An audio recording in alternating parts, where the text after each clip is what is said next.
Үзэгчдээ бид яг одоо бүгд найрамдах Хятад ард улсын Хүбэй мужийн Ухаан хотын Төв багшийн их сургуульд докторийн зэрэг хамгаалахаар суралцж байгаа Монгол улсын иргэн золбоотой ярилцахаар WeChat-аар холбогдоод байна. За Ухаан хотод яг одоо Монгол улсын нийт 32 иргэн байгаагаас 31 нь суралцж байгаа оюутнууд харин ой 6 сартай нэг хүүхэд байгаа юм байна. Сайн байна уу золбоо? Сайн байна уу? Өдрийн мэнд хүргэе. Өдрийн мэнд хүргэе. За нөхцөл байдал яг ямар шуухан байдалтай байна вэ? Та нар бүгдээрээ дотор байранда одоо карантинлэгдчихсэн байгаа гэж хэлсэн. За яг одоогоор бидний 32 иргэн, 31 оюутан, нэг бага насны хүүхэд маань Ухаан хотын 8 сургуульд 8 өөр газар тусын оюутны гадаад оюутныхаа дотор байранд байна. Тэгээд бид бүхэн бол хоорондоо нэг WeChat групп үүсгээд байн холбоо харилцаатай байгаа гэж ойлгож байна. Бол энэ сарын 14-ний өдөр амралтаар оюутны амралтаараа Филиппин улсад амарч байгаад Ухаан хотод буцаж ирсэн. Тэгээд энэ сарын уг нь 25-26-ны хавцаа Монгол улс руу буцах байсан боловч 22-ны өглөөний 10 цагаас хойш Ухаан хотыг онц байдал тогтоож бүх гадагш дотор чиглэсэн тээврийн үйл ажиллагааг хориглосон. Тэгээд үүнээс үндэслээд бол бид дотор байранда өөрсдөө хамгаалж гадагш огт гарахгүйгээр байрлаж байна энэ бүх цаг хугацаанд. Тэгээд энэ мэдээллийг буюу Ухаан төлөв орой тогтоосон мэдээллийг бид бүхэн мэдээгүй байсан. Тэгээд өвчний та бүхэн бас мэдээж байгаа өвчин бол анх энэ оны эхээр 12 дугаар сарын сүүлээр бол илэрсэн. Тэгээд анх үүсгэгч амтнаасаа хүнд халдварладаг, хүнээс хүнд дамжин халдвардаггүй гэсэн мэдээлэл яваад энэ очны бодит аюул занс хийлтэн бага юм аа. Тухайн өвчин илэрсэн газруудаар зорчихгүй бол өвчин авах хэлсэн бага юм аа гэсэн мэдээллийг ерөөхдөө оюутнууд бид бүхэнстэйгөө дэлхийн нийтээрээ бас авч байсан. Тэгээд гэтэл энэ сарын 20-ны өдрөөс эхлээд бол нэг өдрийн дотор маш олон шинээр өвчин туссан хүмүүс илэрч нас орогчдын тоо нэмэгдэж тэгж нөхцөл байдал хяналтаас бас гарч ирсэн байна. Тэгээд бид нар болохоор бас энэ мэдээллийг маш хожуу мэдсэн учраас өөрсдийн бэлтгэлийг бас яг тэр даруйн буюу 20-ны өдрөөс эхэлж хангаж бага хэмжээгээр хүнс усаа нөөцлж тэгээд өөрсдийн аюулгүй байдлыг хангах үүднээс бүх оюутнууд жишээлбэл миний бие бол дотор байрнаас огт гарахгүйгээр өдөрт олон удаа гараа угааж өрөө тасалгаанда байнга хариуцлал хийж тэгээд аль болох таслаагаа дэмжиж ийм байдалтай байгаа гэж ойлгож байна. Одоо хэдэн литр устай байгаа вэ?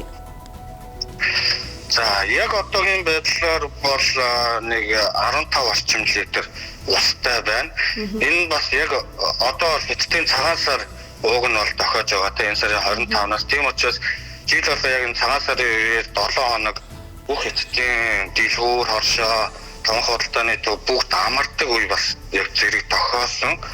За тэгээд тийм учраас бас шалтгаалж энэ өвчнөөс шалтгаалж Ухаан хотод бол хоол хичээлээр цэвэр усаар хомссон байгаа. Хүнсний хувьд болохоор бид нар бас яг нөгөө Монгол буцах байсан учраас энэ дагаа ихэнх оюутнууд хангалттай хэмжээгээр нөөцлж авч чадаагүй. Тэгээд голцлон цагаан будаа хэрглэж тэгээд байгаа баг хүмүүсээ бас арга гамтай хэрглэж байна гэж ойлгож байна. За миний хувьд ийм байгаар надаас гадна би энд доктороонд ганцаараа амьдардаг мөн бас гэр бүлтэйгээ байгаа учраас хүнс тэжээлээ магцхаа нөөцлж авах боломжтой байсан. Гэтэл бол энд сурдаг олон оюутан бол өрөөндөө хөрөгчгүй дотор байранда хоол хийж идэгдэггүй зөвхөн гаднаас сургуулийн шитан гэж нэрлэдэг сургуулийн хоолны газраас өдөрт 2 удаа хоолдог. Тэсээ учраас яг одоогоор бол бас хүнс тэжээл бас ховорцсон хоол ховорцсон юмуд бол бас жоохон хэцүү байдалтай байгаа тэдгээр оюутнууд маань. Эрчим сайдын яамтайгаа холбоо барьсан уу? Та бүхэнд ямар мэдээлэл өгч байна вэ? Засгийн газар хуралдаа тусгай уурын онгоц нисгэж та бүхнийг аавна гэж мэдээлж байсан. Гэхдээ яг та нарын хувьд ямар байна? Яаж холбоо барьсан? Ямар тайлбар хэлж байна? За бид бүхэн бол энэ сарын 20-ны өдрөөс эхлээд 20-21-ний өдрөөс эхлээд бол Бүднэн төгсдөд ард улсад арилах Монгол Улсын элчин сайдын консулын газартайгаа байнгын харилцаа холбоотой байгаа. Эхлээд бид бүхний эрүүл мэндийн байдал, тэгээд хаана байрлаж байгаа, нөхцөл байдал ямар байгаа тухай бүх мэдээлэл судалгааг авч эрүүл мэндийн яамнаас бас танилцсан бид бүхэнтэй холбогдож тодорхой орчноос хэрэглэх заавар зөвлөгөө тогтмол өгч байгаа. За тэгээд элчин сайдын яамнаас бас өчигдөр та бүхэн бас мэдчихэж байгаа тийм ээ. Цаашид бас Ухаан хотод нөхцөл байдал хүндрэл төлөвтэй байгаа учраас энд байгаа гадны улс орнууд өөрсдийн иргэдээ бас тусгай өргөн онгоцоор бас авахар болж байна. Монгол улсын засгийн газар ч гэсэн өчигдөр шийдсэн үндсэн дээр бас бид бүхнийг авах тийм яриа бас одоо Хятад улсын засгийн газартай явж байгаа юм байлээ. Өөрсдийнхөө халууныг хэмжээд биеэ бас ингээд харж байгаа гэж хэлжсэн бүх хүмүүсийн биеийн байдал хэвэн байгаа юу? Ямар байгаа вэ? За өвчний голомтод бүс байгаагийн хувьд бид бүхэн бас тодорхой хэмжээний хариуцлагыг өөртөө олоод гэр бүлтэй цаашлаад 3 сая иргэн бүхий Монгол улстай хүлээж байгаа гэж үзэж байгаа. Тийм удаа өдөрт 2 удаа өөрсдийн биеийн халууныг үзэж ямар нэгэн өөр өвчний шинж тэмдэг байгаа эсэхэнж тэрийг олохоор зураг бичлэгээр баталгаажуулж тэгж бүх оюутнуудаас мэдээлэл авч байгаа. За манай сургуулийн зүгээс ч гэсэн гадаад оюутны дотор яриндаа өвчтөй оюутан байрлалыг эрсдлийг бас тооцож үзсэн үндсэн дээр бүх өрөөнүүдээр явж оюутнуудынхаа биеийн байдлыг үзэж тэгээд тогтмол халууныг нь үзэж биеийн температурыг нь үзэж тэр мэдээллийг бас авч явж байгаа учраас өнөөдөр баталгаатай хэлээд энд байгаа 32 иргэн 31 оюутан нэг бага насны хүүхэд маань ямар нэгэн байдлаар өвчний шинж тэмдэг илэрсэн халуусан тийм хүн бол байхгүй байгааг бас батлан хэлмээр байна. Бид монголчууд маань бас зөвөр ойлгоорой. Бид бүхэн Монгол улсын иргэн тийм учраас үндсэн хуулиар олгож эрхийгээ дагуу эрүүл аюулгүй бас орчинд амьдрах байх хэрэгтэй. Хэдийгээр хувийн өөрсдөө сонголтоор бүгд найрамдагчдад ард улсад суралцж байгаа ч гэсэн бид нар бас угаалж тийм ээ аялаж яваагүй энд бас шинэ технологи шилдэг боловсролыг эзэмшихийн төлөө очоод Монгол улстай бас өөрсдийн мэдлэг боловсролоор чадах хэмжээгээр тусалгын төлөө бас суралцж явж байгаад энэ аюултай орчин бас үлдсэн гэдгийг та бүхэн ойлгоорой. Бас нэгэн зүйл нэмээд хэлэхэд захим орчиндаас бид бүхнийг яагаад өвчин ингэж талхаж он цайлт зарлахаас өмнө бусад оюутнуудтайгаа нэгэн адил хүрээд ирж болоогүй гэсэн маш тиймэрхүү яриа юунууд явж байгаа шиг байлаа.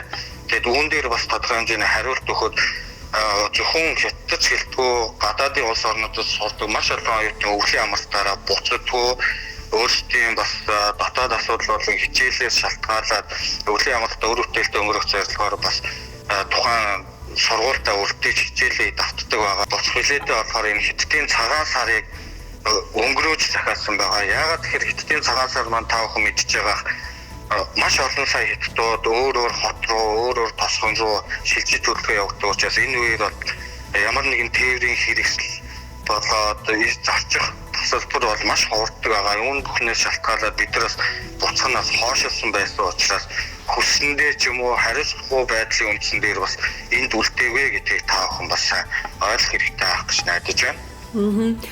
Бусад оюутнуудын хувьд нөгөө хүнсний усны асуудалтай байгаа оюутан ер нь байгаа юу? Доотлол нь ер нь оюутнуудад хэд хоногийн нөөц байгаа юм бол? За бид бүхэн яг оюутнуудынхаа хооронд хүнс болоод усны нөөцийн талаарх мэдээллийг авсан байгаа.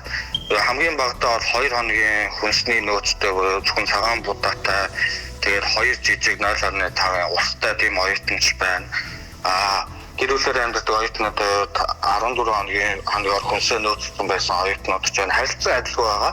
Яагаад тэгэхээр бид бүхэн нэг дор байрлаагүй өөр газар 8 өөр газар өөртөө сургуулийн дотор байранд эсвэл зарим гэрүүлэлээр байгаа оюутнууд маань гадаа сургуультайгаа ойрхон байр өсөлж түрэлж амьдардаг учраас бас нэгдсэн байдлаар биш өөр нөхцөл байдал байгааг бас та бүхэн ойлгох хэрэгтэй хаа гэж бодож байна. Нөө хүнсний нөөц, усны нөөц гээд асуугаад байгааг хүмүүс бас ойлгохгүй байж магадгүй л дээ. Гараад дотор байрнаасаа гараад хүнс ус авчих гэхээр яг ямар нөхцөл байдалд байгаа вэ гэдгийг биднэрт дэлгэрэнгүй ярьж өгөөч.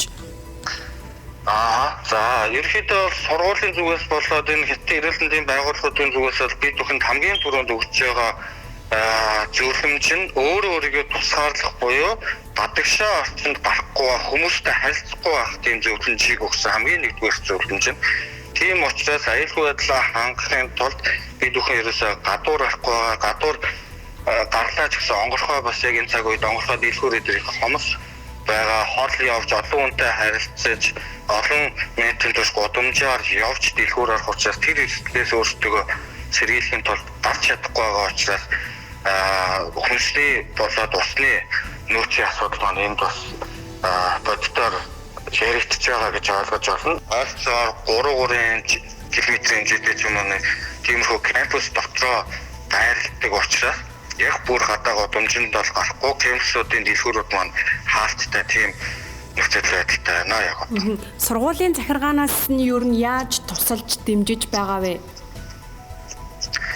За сургуулийн захиргаа бол өөрсдийн хэмжээнд бас чадах бүхнээ хийж байгаа маш харилцаж байгаа гэж бас дүгнэж байгаа. Юун түрүүнд гадаад үлдсэн байгаа бүх гадаад оюутнуудаа бүртгэлжүүлж нэг WeChat групп давхар нь оруулаад сургуулийн хамгийн ойр ажиллаж байгаа эмнэлэг сургууль бол өөрийн эмнэлэгтэй.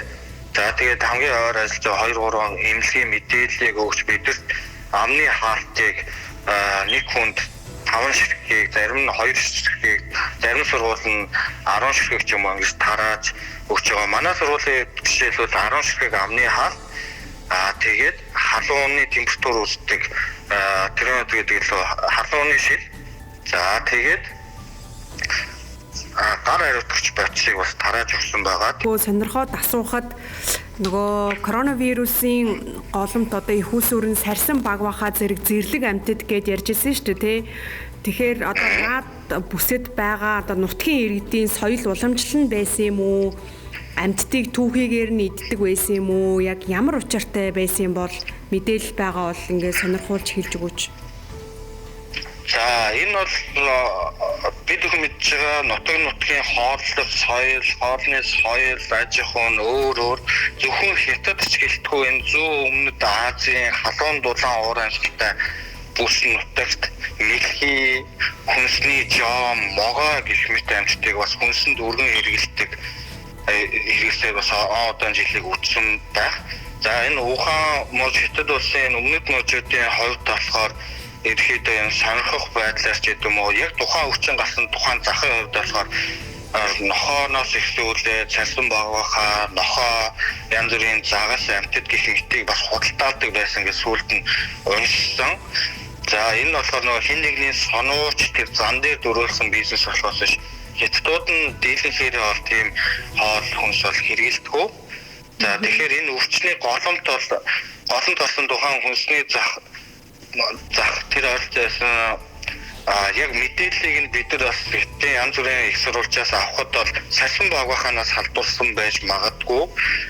Эсбүгөөс янз бүрийн амьтдыг тухайн зах дээр зарах зорилгоор хооронд нь ойрхон зайтай торонд хийж байлгаад тэгээд тодорхой хугацаа буюу урт хугацаанд өнгөрсний дараа нэг амьтнаас нөгөө амьтанд тэр вирус нь халдварлаж тэгээд мутацид ороод тэр нь хүнд халдварсан байх магадaltaй гэсэн тийм таамгийг бол дэвшүүлж байгаа. Гэхдээ дэлхийн эрүүл мэндийн байгууллага болоод эдгээр засаг захиргаа бол одоо хүртэл бол өвчнийг бас өвчний их үүсгчийг бол тодорхойлж бүрэн хэмжээгээр тодорхойлж чадаагүй байна. За баярлалаа золбоо.